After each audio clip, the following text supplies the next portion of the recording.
let's get things started. All right. Well, thanks for being here, everyone. It's really nice to see you. I think I know most of you, but if you don't know me, I'm Sarah Marian. I am the Associate Conference Minister for the New Hampshire Conference. And welcome to this. As Gordon said, this is our second connecting session here for our annual meeting. And this one is all about our association capacity task force, their report about the vision that they have going forward for our associations. And we're hoping to have a really great presentation for you tonight to let you know all about what we've been working on. Before we get into that, I just wanted to go over some of our Zoom etiquette. There are quite a few folks. I see 2 pages of folks on this Zoom call. So please mute yourself unless you are actually actively speaking. When you do speak, if that's to present or to ask a question or offer a comment, if you could please give your name, your position, and your home church. That would be really, really helpful for us all and give us practice for going forward into annual meeting. So as you know, we're recording tonight's session and it will be posted on the conference's YouTube channel in the next day or so. So just, want to keep that in mind, be thoughtful about what you say, make sure it's appropriate. I'm sure you'll all be very appropriate. But we don't probably want to spend a lot of time or reveal too much about personal things. So we want to sort of focus on the task at hand without getting too personal about things. So this is one of our annual meeting connection events. So pursuant to our standing rules, we ask everyone to do that introduction first. And at this point, I would like to introduce our Association Capacity Task Force, who are our speakers for tonight. So we have, I'm going to just go down the screen, seeing who we've got here. We've got Reverend Larry Brickner Wood. If you want to wave, Larry, there you go. There's a little wave. We've got Marcy Miller. Let's see. Do we have other folks from our task force here, guys? I don't see Gail's not coming, and I don't see Shayna yet. Okay. All right. So at this point, do you all feel comfortable sort of taking it away and starting with your presentation?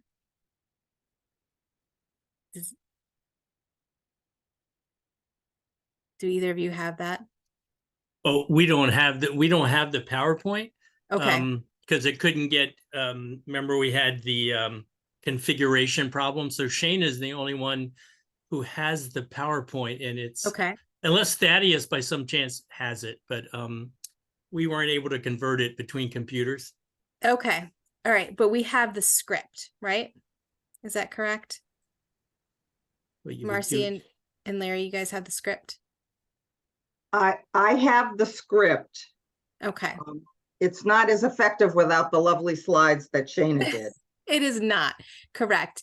So maybe what I will do is I think it makes sense for us to just go forward and kind of go on with the presentation, and I will try to connect with Gail and Shayna in the meantime, and Thaddeus as well, and see if we can do something to get the PowerPoint up. Does that make sense?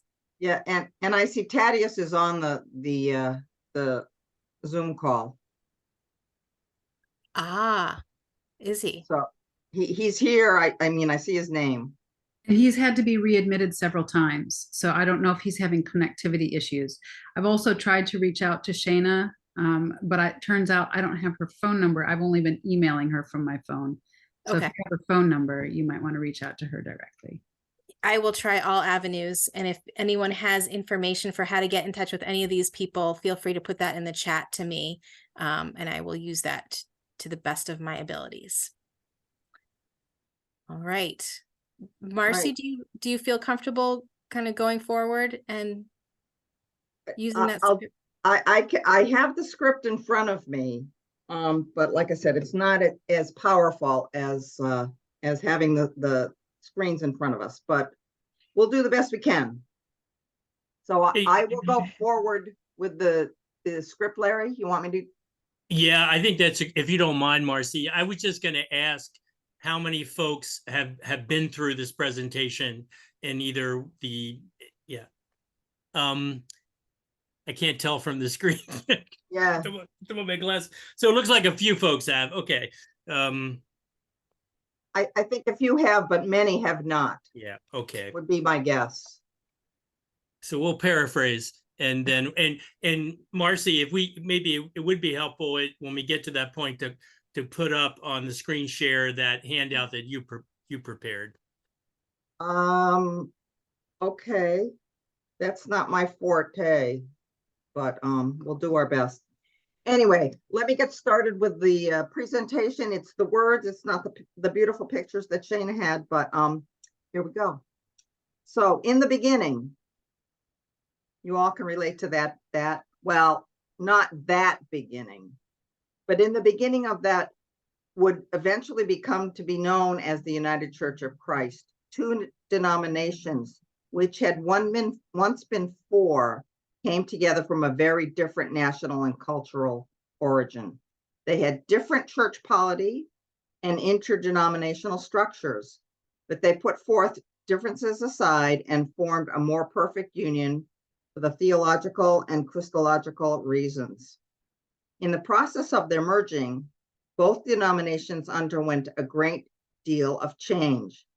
And since that merger in 1957, change has been our constant companion. But here in New Hampshire, our organizational structure has remained pretty much as it's been from the start. So too has been the work of our associations who have, over the years, helped keep us connected, each to each and each to all.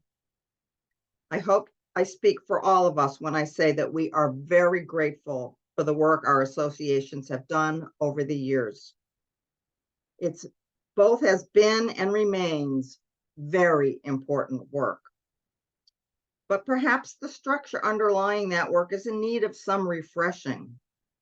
Within the New Hampshire Conference and other conferences as well, associations were originally organized geographically based on proximity and existing roadways, which made perfectly good sense based on the limits of technology and transportation at the time.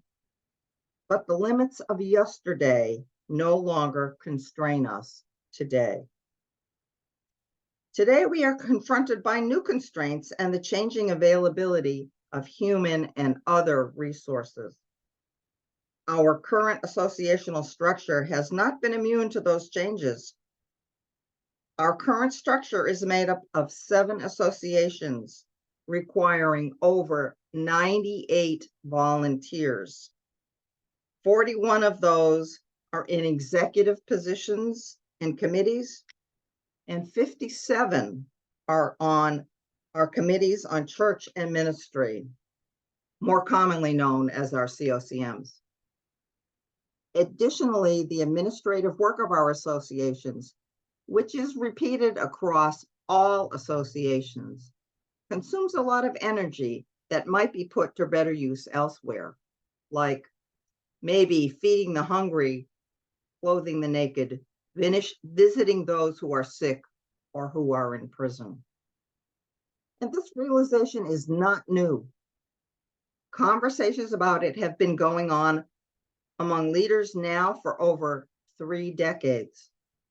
But the COVID pandemic seems to have brought both with it some focus about what's important, as well as highlighting and, in some cases, exacerbating weaknesses within the system. So last fall, our conference ministers, the Reverend Gordon Rankin and Sarah Marian, have heard the cries of their people and did call a meeting of association executive committees and COCMs across New Hampshire. Sarah and Gordon likely already understood the challenges of the current system, but that meeting gave association leadership and COCMs an opportunity to hear from each other how difficult that work had become. Additionally, about 7 months later, a conference-wide survey was sent out, and the results of that survey supported the consensus of the association leadership teams. There seems to be neither capacity nor interest in ample supply to continue in our current system and structure. And there's that technology issue again. But perhaps it bends in our favor some right now. With statewide improvements to the internet and increased access to technology in our congregations, it's time to ask ourselves if the geographical limitations of our current associational structure might not be as outdated as the dial phone. We know that technology doesn't satisfy the need for and the benefits of human-to-human contact, but could utilizing both be a better way forward? And this got us wondering if being bound to the current structure is doing more to hinder rather than to help the work of the New Hampshire Conference and the wider Church of the United Church of Christ. In light of all this, the Association Capacity Task Force was formed in the fall of 2022 and charged to begin reimagining a new streamlined structure for the New Hampshire Conference. We began our work by reading bylaws, lots and lots of bylaws, as well as the manual on ministry, in order to better understand the full depth and breadth of the function the denomination requires associations to fulfill. Additionally, we put out the conference-wide survey to find out what you all wanted and expected from our associations. And here's what we found. And I will just stop here for a moment and point out that on the handout that we shared with you, there are a listing of specific findings that we found. We'll be touching on those as I go through this, but the findings are pretty significant and pretty profound. We touched on a little bit of them already. But our primary focus and importance to all of you are the connections functioning associations help to nurture and the good work those connections can foster. However, as noted earlier, some of our associations are barely functioning, and the ones that are struggling with a good deal of volunteer burnout. You also noted that while technology makes good things possible, it will never replace the benefit of in-person gatherings.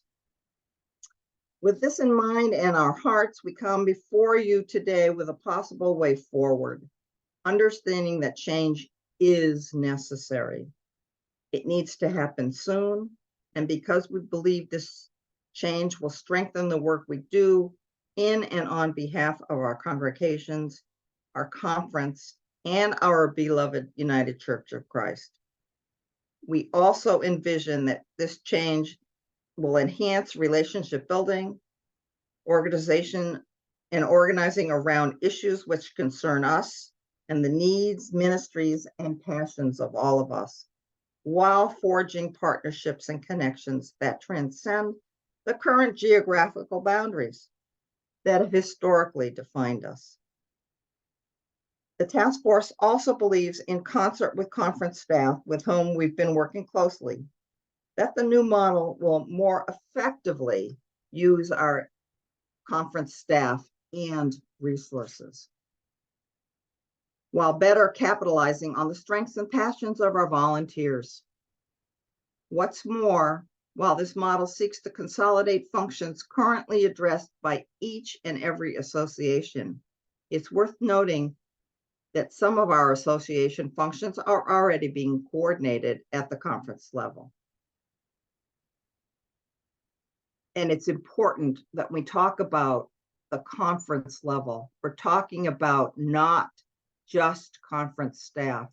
We're talking about the 132 churches and 13,000 members that make up our conference. So please be aware that when we say we're recommending the conference acting as association, we're talking about the wider conference, and it's not falling just the conference there. So with this in mind, and keeping the values, mission, and vision of our associations close to our hearts, we actually envision a two-step process going forward. We are asking today that we give some thought, and we will be discussing about these two steps, but the first step is to get blessing to move forward with detailed work. This is just to think about looking at the vision of association, the conference acting as association. So the first step, and we are asking each one of our associations to vote and approve moving forward with the concept. Once we have that approval, we will move forward with the detailed planning. So let's see. This move would allow us to fulfill requirements set forth by the UCC bylaws, most importantly, to manage the many, many facets of authorizing ministry. And again, much of that work has already been begun by the, I'm going to get the UMMT, the Unified Members in Discernment Mentoring Team. I did it. The UMMT, and actually the concept and the model of having our conference act as association is not new. It's actually being done in a number of conferences around the United States. And in fact, we had a long and wonderful conversation with Minnesota. They've actually been doing this particular model for close to 20 years. So it's not new, it's not unique, but it is something that makes the approach to association work interesting. I will interject here that we had a conversation with a pastor who had been in Minnesota for a number of years. And she said the Minnesota conference was very nimble and could react quickly when things, issues, problems, concerns, whatever, were introduced and came up. They didn't have to go through the whole layers of association and then the conference. They were able to address the issue right away because the conference was acting as the association. Let's see. The second step, and then as I mentioned, we had the first step where we're just approving the concept. The second step will be the detailed planning to figure out exactly how to implement this across the conference. So at this point, we are just asking for folks to consider what this model looks like, and then move forward ultimately with going forward and planning it in a detailed manner. One of the things that we did was take a very hard look at the manual on ministry and look at all of the areas that associations are and functions that the associations are expected to cover. And so we actually broke that down into 5 areas. The first was the members in discernment. Secondly, it was ministerial and congregational accountability. Third was administration. Fourth was support of ministers and congregation. And 5 was an area that we labeled networking. And we're doing all of these things across all of our associations.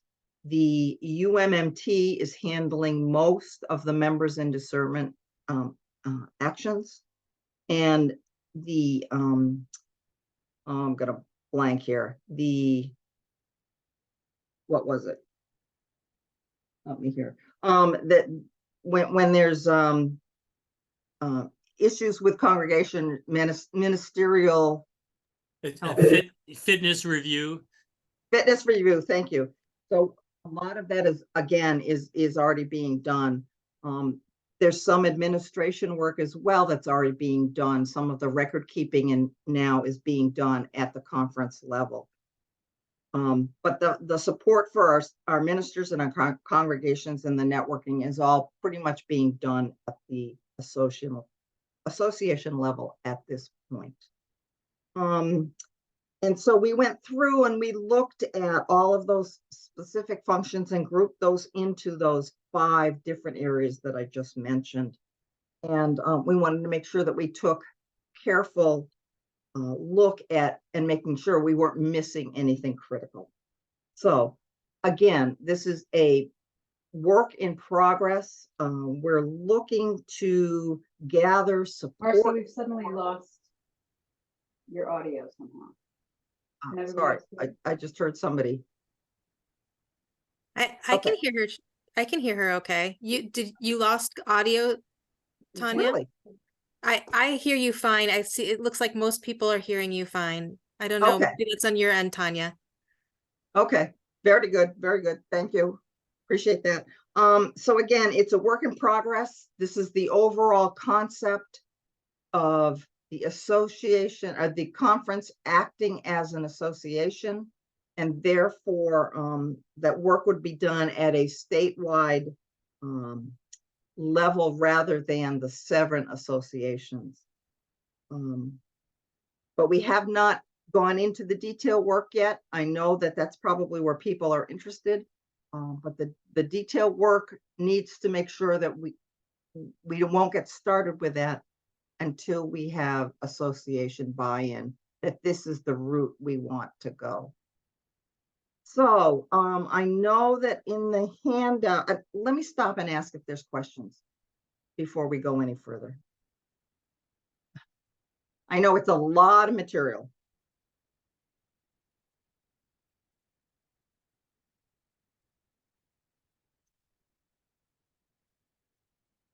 Okay. Okay. In the handout that we provided, and I'm hopeful that everybody got a chance to even take a gander at that. The handout, we tried to make sure that we provided some basic information. Oh, here's Shana. Hey, Shana. Hey, guys. We just ran through the PowerPoint without the slides. Okay. So we're pretty much, they've heard that material. At least like I worked from the script that you had provided us, which was, thank you, a blessing. Okay, great. Wonderful. And so I was just gonna jump into talking through a couple of the benefits that we had identified. Great. So I will take us through that and then talk about what we think our next steps are, if that's all right. Great. Okay. So the anticipated benefits we have articulated in the handout, but as you can imagine, with 7 associations, we're doing 7 things 7 times. Marcy, 7 sorry. different ways. Do you need me to share that handout over the screen, or do you feel like you? It was sent out, but sure, if you want to share it, that'd be great. Would that be great. helpful to people? Okay. Yeah. Happy to do that.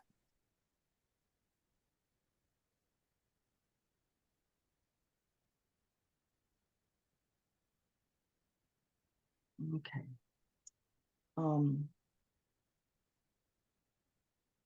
Thank you, Sarah. That's great.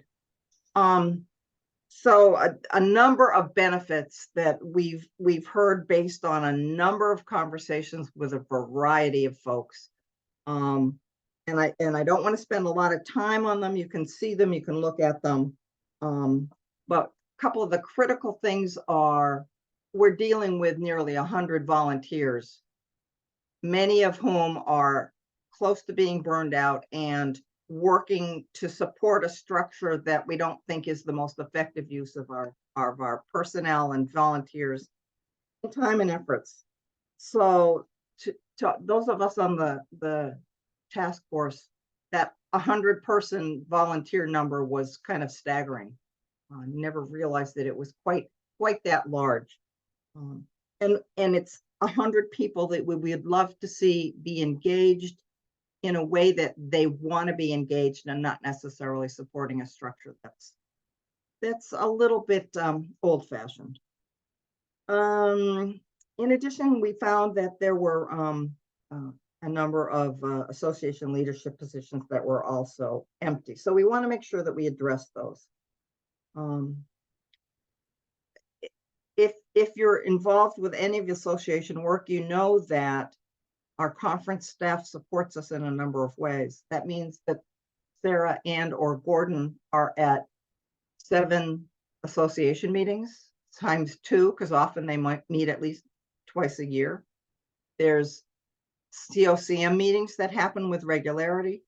There's a variety of other support activities that happen times 7. So it's a much better and effective use of their time and efforts. And I mentioned the Minnesota model that had the ability to nimbly address administrative additional needs and opportunities, and they didn't have to go through the administrative barriers of having a variety of associations. Ultimately, some of the work that we see happening will cross some of our ministry teams. We'll make sure that that work gets done appropriately and effectively. It will bolster our ministry teams as well as their mission groups. And we hope to make sure that that it all works together well. It's been critical for us to address the need to have a widely diverse set of committees and teams. We think we know, or we believe that working across the conference will be able to more effectively get a diverse pool of volunteers from a variety of different aspects, from racial diversity, gender and gender expression diversity, age diversity, et cetera, lay and clerical positions. And we think that we'll be able to get a stronger set of volunteers through that. And in going back to something that was clear to me early on, was that many of our churches really don't even understand the association structure.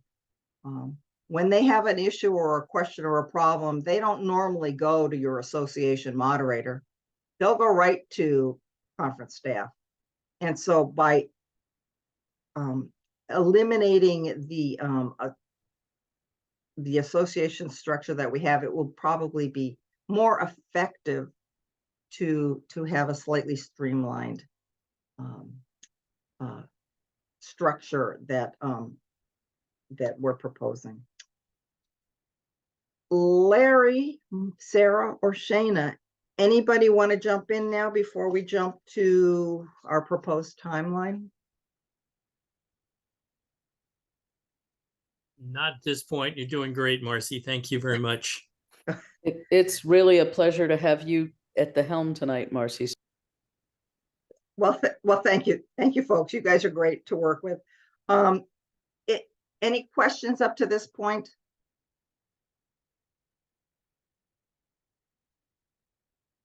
Okay, I'm just going to jump into then a very high level proposed timeline so that we can get a sense of what's happening and what's coming up next. This fall, all of the associations have met or are planning to meet, and we are attending each one of those association meetings with the idea of presenting this information and getting them to take a formal vote to approve moving forward with this model. So again, in the handout, there's a suggested wording for the association vote. We have met with several associations at this point. One has tabled the vote for now, but we will be going back. And the Merrimack Association has actually approved moving forward with this. We have meetings scheduled throughout the fall, and we're hoping and expecting to have approval going forward. In addition to some of the work that we've done, we actually have met with the board of directors twice, and they have formally approved moving forward with this and supporting that from their perspective. And we've met with the chairs of the COCMs, and they again have formally approved supporting this approach. So let's see the timeline. We're going to be meeting with all of the associations this fall. Assuming we get approval to move forward, when we are expecting that, we will spend the next 8-10 months working through all the details to try and determine exactly how we will implement this. We will work with the appropriate folks who are impacted by all of these changes. Next fall, we would love to have meetings again with each of the associations, because each association needs to approve this. And we're expecting to bring that to the associations next fall, with the idea of getting then the board of directors formal approval, because they are required if there are any association type changes. And looking forward to implementing this in the first quarter of 2025. So that's sort of our proposed timeline. I guess that implies that for the next year, we'll be living with the association structure pretty much as we have it. We talked about some of the folks who were involved in the Association Capacity Task Force early on. We had Shana Appel, Larry Brickner-Wood, Sarah Marian, myself, and Gail Murphy. And we have already gotten additional folks who are willing to assist us with the planning and implementation. It was critical for us to make sure that we had involvement from every association. So Gail Doctor's coming on board, Mark Koyama, Deborah Roof, and John Tostenson. So all of our associations are covered and will be involved in the detailed planning, which we expect to be going forward with. That's pretty much what I had hoped for us to cover, but we'd like to open it up for a variety of questions, because I suspect there will be some.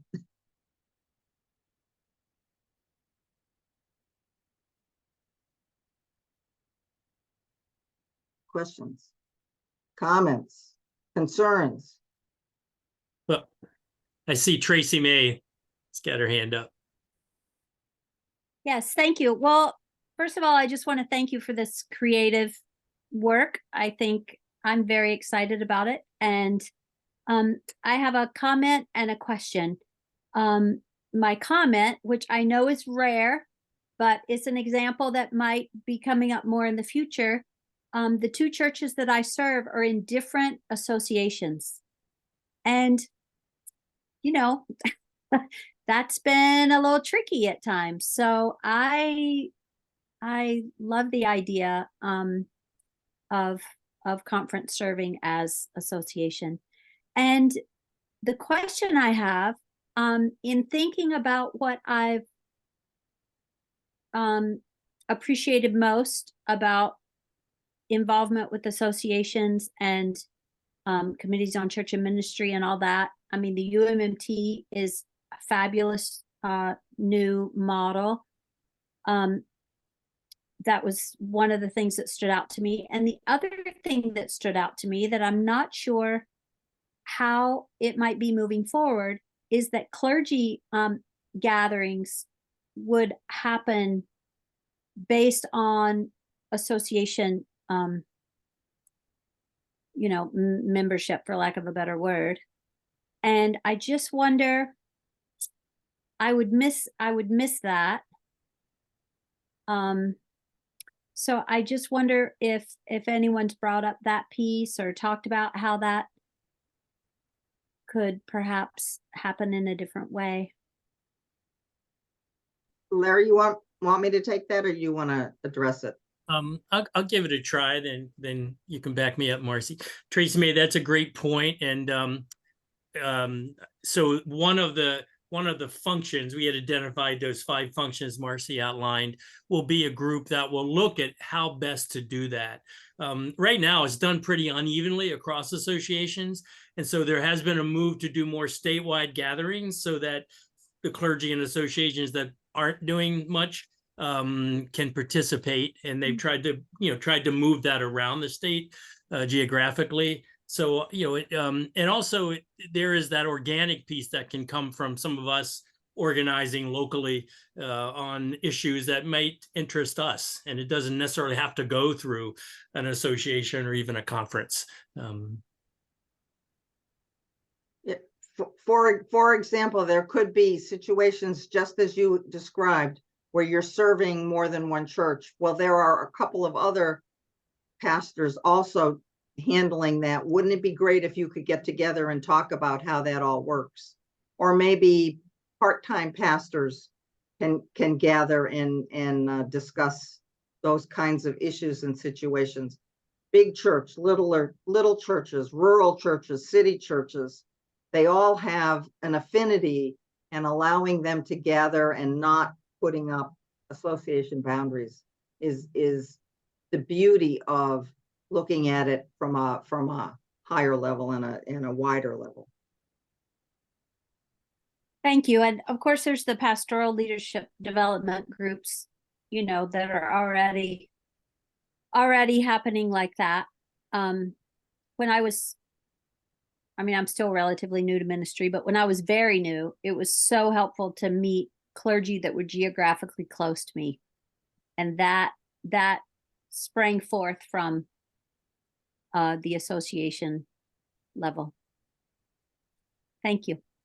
Yeah, I think the point, Tracy May, is, where those things are in place and working well, we're certainly not looking to dismember that or take it apart in any way, shape, or form. We're simply looking to draw the circle wider, if you will, because we know there may be congregations sort of just on the bounds of your association that are not functioning as well. There may be clergy within there who would love to cross over and be part of all that. So we're looking to add rather than to take away, what's working well.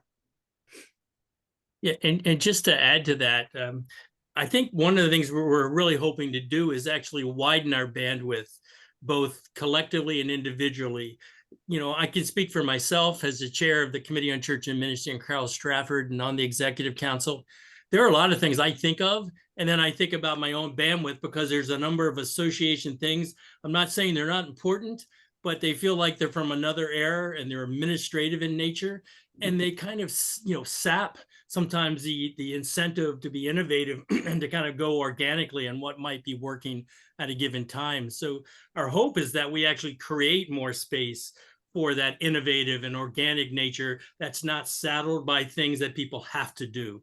So that's my hope anyhow, and I think all of our hopes.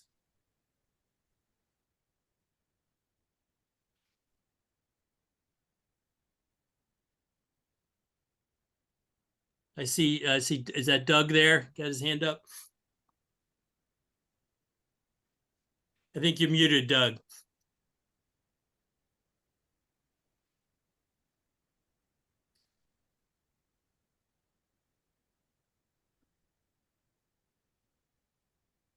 There you go. Although I support this concept, I just hope that the task force will consider, as you talk among yourselves, that one of the things that's happening within the conference, and it's been happening for as long as I've been involved, which is 60 years,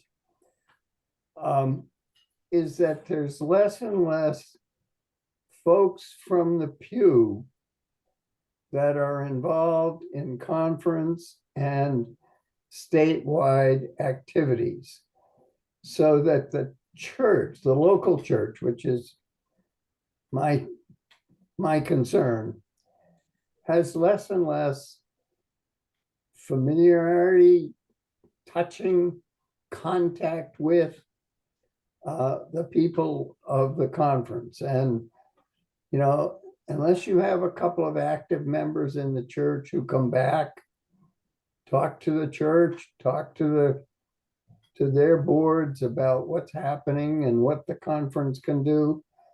I'll give you an example.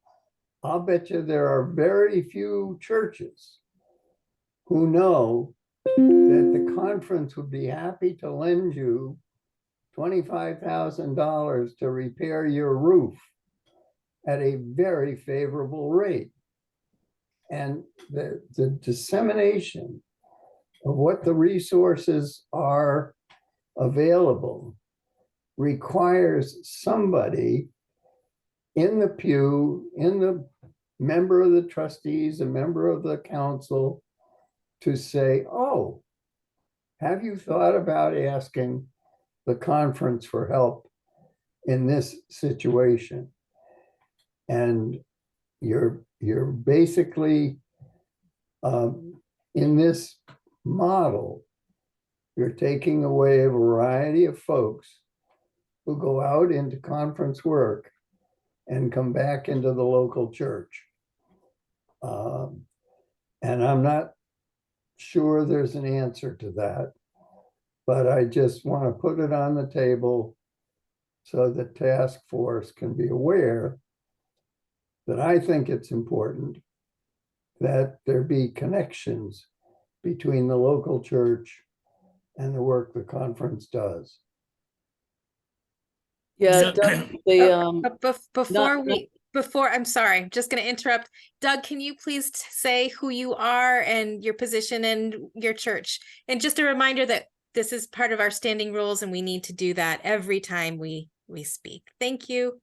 After that statement, I probably should be anonymous, but I'm Doug Hatfield, part of the Smith Memorial Church in Hillsborough, served in the New Hampshire Conference for many years, was president, was on the Hillsborough Association, COMC, and have been a whole bunch of things. But right now I'm retired, living in Havenwood. So thanks, Doug. This is Shana. I'm on the task force. I'm the moderator of the Hillsborough Association, a member of the Congregational Church of Amherst, and an ordained UCC minister. Not only is the task force aware of what you've raised, it is in part responsible for the birth of the task force. The problems that you raise about the sort of the decline in church involvement in the sort of wider ministries of the conference is what gave birth to the necessity for this task force. So we're not only aware of that, we're acutely aware of it. And it is our hope that the new model will give folks opportunities for engagement at the level of call. You know, when we're, I think Larry spoke to this a little bit, but, you know, the associations are involved in so much sort of administrative work that's repeated from one association to another association. That is just not the work that people feel called to. People feel called more now to work that matters and work that makes a difference. And I think this model will allow us the flexibility to have those people engage at a wider level than they have before. If the only option was, well, sure, you could, you know, become a member of your association. Yeah, but that's not work that really speaks to me. Then what else is there? We're hoping there have been other opportunities. They just haven't been aware of them. We're hoping one of the things that comes out of this new model is greater awareness and really a greater tapping of and connecting of the people in the pews and our congregations, each to each and each to all. Yeah, thank you, Shana. And Doug, that's a great question and a great point. And thanks for all the service you've given. You're one of the reasons that association existed. And I think the dilemma you've posed is also happening at the association level. So if folks aren't connected and feel disconnected from the conference, that's also happening in many of our associations. And I know, as someone who tries to recruit volunteers for our association, church leaders tell me repeatedly, Larry, I can't fill my own positions. Why would I send someone really good to fill yours? So our hope is that the identifying of that issue doesn't go away regardless whether we change the structure or not. So our hope is we actually have more resources and more bandwidth to actually address an issue like that and to do that kind of connecting piece better than we may be doing it individually across the state.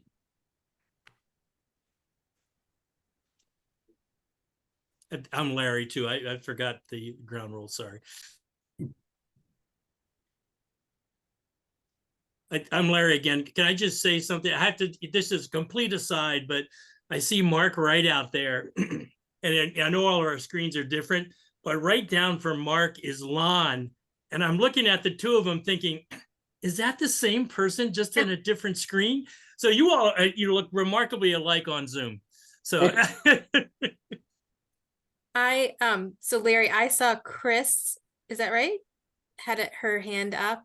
Hi, yeah, I'm Chris Paul from the Boscawen Congregational Church. I serve as the chair of the Board of Mission and Outreach right now, and over the years have done a whole lot of different things in my local church. I'm currently our delegate to the association, and I think at this point I'm the only person from our congregation who's registered to go to the conference meeting. As I think some of you are saying, it's hard. What I notice is, I've been part of the Boscawen Church for about 30 years now, and what's happening is what I see happening in a lot of churches, because I'm also involved with the Interfaith Council, so I see it not just in the UCC, but I'm not as young as I used to be. There are a whole group of people who are my age, who used to be very active in conference level activities, and association activities have some have died, some have just gotten older and tired, and we haven't been replacing. I mean, our church is growing, but the people who are coming in are mostly older folks who are just not as inclined to get involved in these things. So when I think about that, I have a lot of questions about how this new structure might work, but it sounds to me like most of my questions are things you haven't figured out yet, so I'm going to save them. But my gut tells me that it's a good thing, because a good way to make better use of resources and the people who are willing. I know that one of the things that I keep stressing that I miss is that our church is not as connected to the conference as it was 15 years ago or so, when we were doing service trips, and I was helping to lead, when we had Gene Clark and we were doing service trips, and I was going off to Florida and Philadelphia and stuff with kids from all over the conference. And when we had the youth conference and things like that, the missing youth is, I don't know. Anyway, just a gut level, I think this sounds like maybe a necessary thing. And I don't think it's going to take away the involvement, because I think in a lot of cases, the involvement's not there right now anyway. So I will quiet. Thank you, Chris. Those are great points. And I hope you keep raising those questions as the process goes along. This is Larry again. Not to be a fearmonger, but one of the things we're trying to anticipate is that without any change, we will start to collapse under our own weight. The associations really in most jeopardy will have to look at options. And already they've explored joining this association or joining that association. And it starts to unravel without really a vision and a plan. And one of our fears that will have to happen because these churches and associations need some kind of connection. And without a vision moving forward, I fear that we would just be chaos. And heaven knows we need less chaos amongst our governing bodies and such. So our hope is that this vision and the details as it works into this next step will help flush out something that will be a step forward and a better enhancement for many of the issues that are being raised here and have been raised before. The page there. I see a couple hands up. We are trying to wrap things up. Are they long questions from Mark and Paige, or are these? I can hold off. Okay. Mark, do you have a quick question as we sort of wrap up the evening?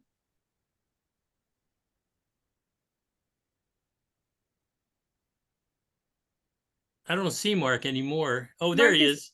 It's right next to me. You're okay. I can't hear you, so I don't know if you're speaking.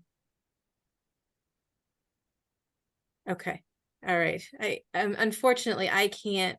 I don't know if does anybody else hear Mark? I don't hear him. I didn't Okay. hear you, Mark. Okay. Sorry No, about and that. he- Mark. Mark is muted. He's, Come off mute, Now he and is, but he still wasn't went before. He's good. He's good. I'm seeing 2 thumbs up. He's good. All right. Well, thank you all. And I think, could we have our association folks, capacity task folks, just do another like hand up to show who you are. Thank you to everybody who serves on our association capacity task force. We really appreciate all your hard work. And I also wanted to say, I think I can speak for them by saying they would be happy to speak about this off camera, off the Zoom, to answer questions that you might have. Larry, are you putting that? Oh, you're just putting that up to signify who you are. Okay. Excellent. So don't hesitate to reach out. Hopefully you all got that handout with their info on it. And we'd be happy to give you that as well. So I just want a quick reminder of our connecting sessions that are coming up on Tuesday, October 17th at 7 p.m. We will hear from all of our Synod delegates. So hopefully you can make it to that. It was an exciting time and a wonderful opportunity for our delegates. Tuesday, October 24th at 7 p.m., we will have an opportunity to have continued conversations, because this will be after our annual meeting, with our annual meeting keynote speaker, Becca Marin Anderson. So hopefully you can come and, if you've got burning questions you want to ask her from her keynote, you can do that on the evening of October 24th. And then Sunday, October 22nd at 4 p.m. And then Thursday, October 26th at 7 p.m. There are 2 opportunities to engage in conversations with myself and Gordon. Again, that's Sunday, October 22nd at 4 and Thursday, October 26th at 7 p.m. Any questions about upcoming connecting sessions? Well, thank you all again for coming and spending this time with us. Blessings on your evening, and I look forward to seeing many of you at annual meeting and other connecting sessions. Thank you and have a good night.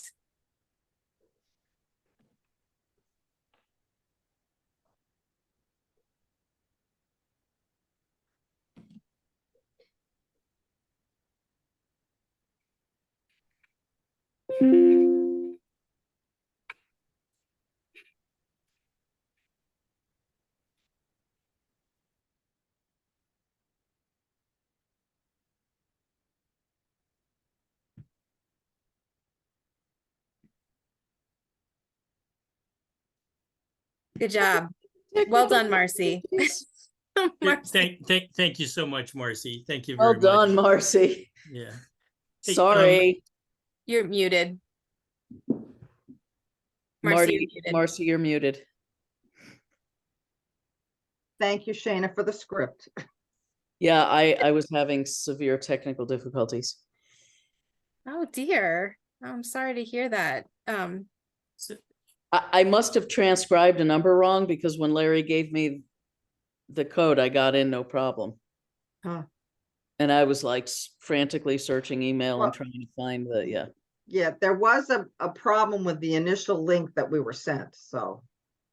Well, and next time, if that comes up again, Shayna, don't hesitate to get in touch with me and say, I can't, I can't find the Okay. link or it's not working. Don't feel Yeah. like you have to suffer all on Yeah. your own there. I was like, oh, do I sort of, Now what do I do? Yeah. It worked out. I think it worked out fine, at least from my perspective. Yeah, worked no, out it, okay. it did. I got a couple direct questions and it looks like they came to me. Mhm. Can I just share them real quickly Oh, with you Of all? course. So one's from Paige. This is probably one thing she wanted to say. She says at Clergy Association, I assume she's meaning convocation. There was a chart with a bit more details about a possible structure. Is that still in play? The presentation is short on details about what this might look like. Well, yes, it is, Paige. intentionally so. Yeah, exactly. Yep.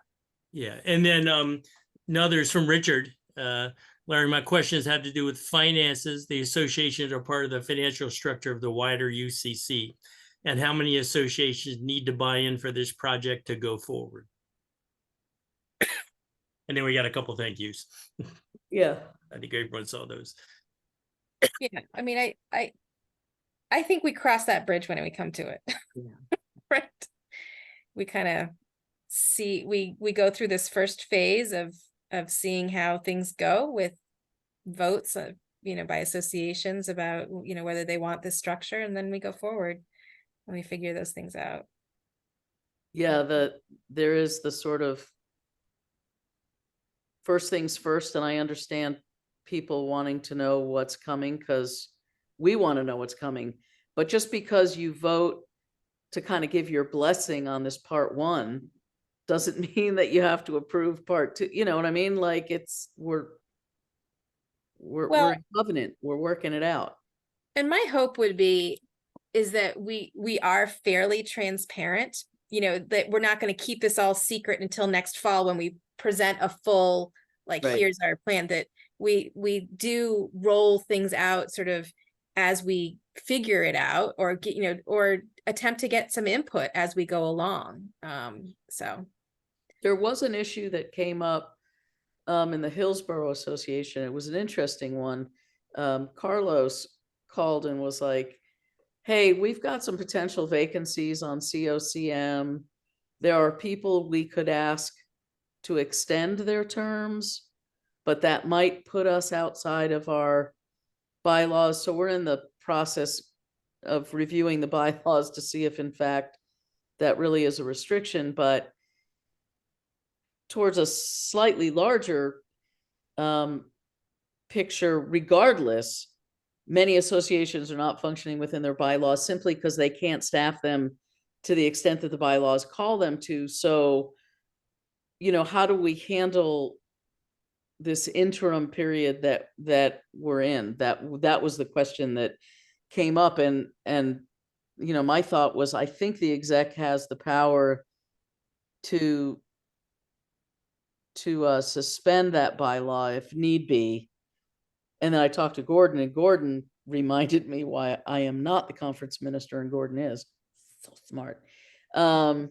He said, there's sort of political aspects to this and then bricks and mortar aspects to it. And the political aspect, we don't want to tell associations to start suspending their bylaws as if this new thing is absolutely going to come into being, because that could piss some people off. And then to the bricks and mortar issue is it may not come to be, in which case, if associations have suspended all their bylaws and are basically not functioning, what do we do then? So his recommendation was that, we we stick with what we have to the extent that we're able to for as long as we're able to. But I thought it was an interesting question that came up. It is. Yes, indeed. Awesome. Well, I have had a long day, so I'm gonna sign off now. Long Me too. days. Yeah. Yeah. Well, So I will see you all at annual meeting, right? Or we don't have anything until then, right? It's the 25th, I think we're getting together. I think that's the Yes, date. I have that on my calendar. 9 yeah. o'clock on the 25th, Right. right? Yeah. Right. Okay. Great. Thank you all. So All right. I'll see you virtually at the annual meeting. Oh, okay. Well, we'll miss seeing you in person, but Well, glad thank we- you. Thank you. Yeah, no, I yeah. can't give up a whole day. My husband just couldn't handle it, so. It's okay. It's okay. Yeah. We'll make it work. Yeah. Thanks, Marcy. Thank you, Thanks, Marcy. Thank everybody. you all. Peace be We'll with see- you. We'll see Take you. care. So with you. Be well. Have a great Bye-bye. evening.